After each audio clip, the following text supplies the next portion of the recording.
What the hell is this? You're evicted. Patricia Hensley, the HOA president, stormed through the doorway of the new homeowner's house, clipboard in hand, barking about inspection rights and community violations. The black man stood steady near the entryway, silent and calm, watching her cross every line she thought she controlled. She moved deeper into his home, snapping pictures with her phone, completely unaware that the man she was trying to intimidate was the one person she should have never challenged. For years, Patricia Hensley ruled the neighborhood like it was her own kingdom. With her polished clipboard, stiff smile, and fake sense of authority, she'd made a name for herself, not for kindness, but for cruelty. Every black homeowner who moved into Brookstone Estates knew her face. She was the HOA president who never asked. She demanded. Patricia had a pattern. She'd find small reasons to target certain people, a mailbox color, a fence too high, a flower bed too bright, and then she'd hit them with fake fines and made-up violations. Those who argued got visits from her so-called inspection team. And if they still refused, Patricia made their lives unbearable until they sold their homes at throwaway prices. She'd been doing it for years, collecting quiet victories, pushing families out one by one. And each time a for sale sign went up, she smiled like she'd done something noble. But one morning, she spotted a new moving truck pulling up to the corner house. A black man stepped out, calm, dressed sharp, carrying boxes with a steady rhythm. His name was Elijah Ward. He'd just bought the old Thompson residence. From the moment she saw him, Patricia felt that same irritation bubbling up. Another troublemaker, she thought. Another one who'd question her rules. She made up her mind right there. She'd start early, keep him in line before he even got settled. Later that week, she marched straight to his door, clipboard under her arm, heels striking the pavement like gavel blows. Elijah opened the door politely, greeted her with a small nod. Patricia smiled her practiced smile. "Welcome to Brookstone Estates. I'm Patricia Hensley, HOA president. We'll be doing your inspection soon. You'll receive the notice shortly." Elijah frowned slightly. "Inspection? I wasn't told about that." Patricia tilted her chin.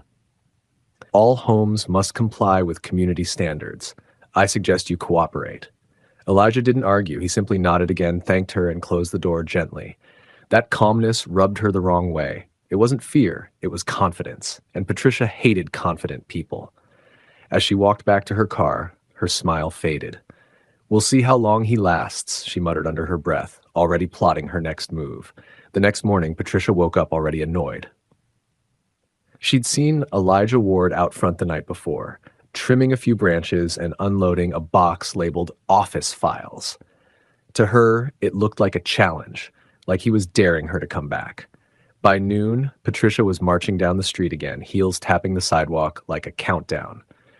Clipboard in hand, she stopped in front of Elijah's house and squared her shoulders. Without hesitation, she rang the doorbell.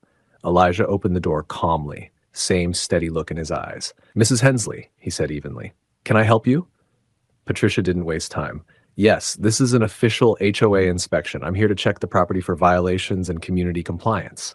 Elijah raised an eyebrow. "Inspection? I didn't request one." Patricia's tone sharpened.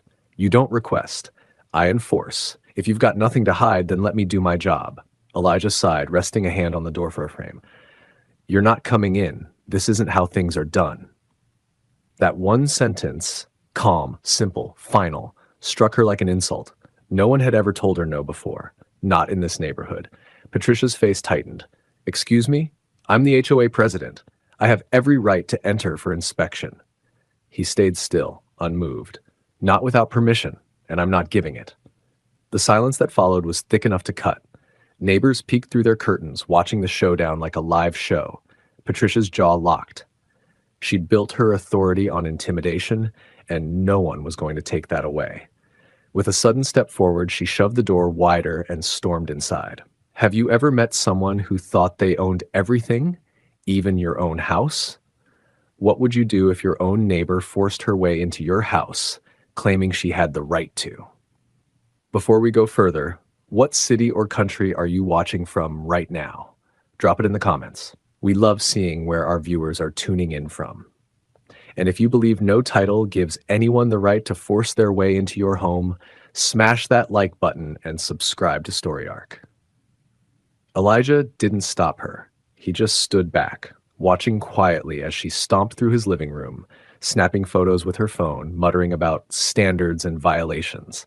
Every click of her camera echoed through the house like nails on glass. Patricia thought she was proving control, but to Elijah it was confirmation, proof of exactly who she really was. Then, midway through her rant, Patricia's voice faltered. Her eyes locked on the dining table, and something lying on it caught her completely off guard. A single sheet of paper. Her picture. Her address. And across it, in bold black letters, evicted. Patricia froze.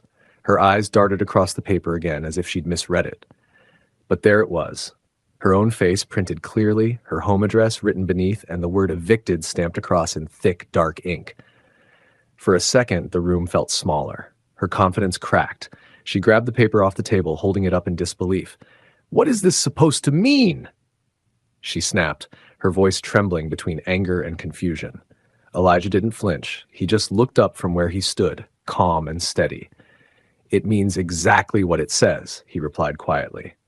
Patricia's eyebrows shot up. "You're joking, right? You think you can." She laughed nervously, waving the paper in his face. "Who do you think you are? You can't evict me. You're nobody here. I'm the HOA president. I run this community." Elijah folded his arms, his expression unreadable. "You've been running more than that, Mrs. Hensley. You've been bullying people out of their homes, forcing families to sell for cheap, intimidating whoever doesn't fit your picture of acceptable." Patricia's face went red. "I don't know what you're talking about." He nodded toward the paper still in her hand. "You know exactly what that means. I've heard about everything you've done here, and today I saw it for myself." Patricia shook her head, refusing to believe it. "You don't make the rules here." Elijah's voice stayed calm but firm. "No, I don't make the rules. I just own them." Her eyes widened. "What did you just say?" He walked closer, stopping only a few steps away. "When I moved in, I didn't just buy this house, Mrs. Hensley. I bought every building in this neighborhood. Every property, every deed. It's all under my name now." Patricia's hands slowly lowered, her grip tightening around the paper. You're lying." Elijah shook his head. "I don't need to lie. I just needed to see it myself. And I saw enough." The room went quiet. Patricia's breath hitched, her voice barely a whisper. "You're saying you own my house?" Elijah looked her straight in the eye. "I'm saying you violated the lease terms, and that, Mrs. Hensley, means you're evicted." Patricia's face went pale. The paper trembled in her hand as the words sank in. "Evicted?" she repeated under her breath, still hoping it was some kind of joke. Elijah didn't smile. "That's right," he said calmly.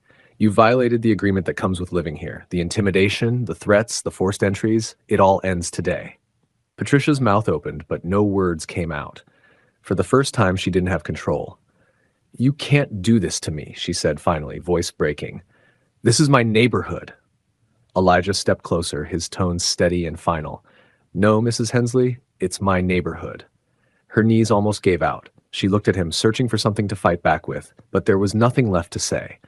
The weight of every lie, every fake rule, every door she'd banged on, it all caught up with her at once. Patricia turned sharply and stormed toward the door, still clutching the paper like it might change. "You'll regret this," she shouted, her voice echoing through the hallway. Elijah didn't answer. He just stood there, watching her step outside in the daylight that suddenly felt too bright for her pride. Patricia stared at him, breathing hard, still gripping the eviction notice. Her jaw dropped, eyes wide, disbelief written all over her face. For the first time, the woman who had controlled everything had no control at all. And with that, the neighborhood finally took a quiet breath of freedom, the kind it hadn't felt in years. If you believe people who abuse authority must face consequences, smash that like button and subscribe to Story Arc, because she forced her way in and learned who really owned the block.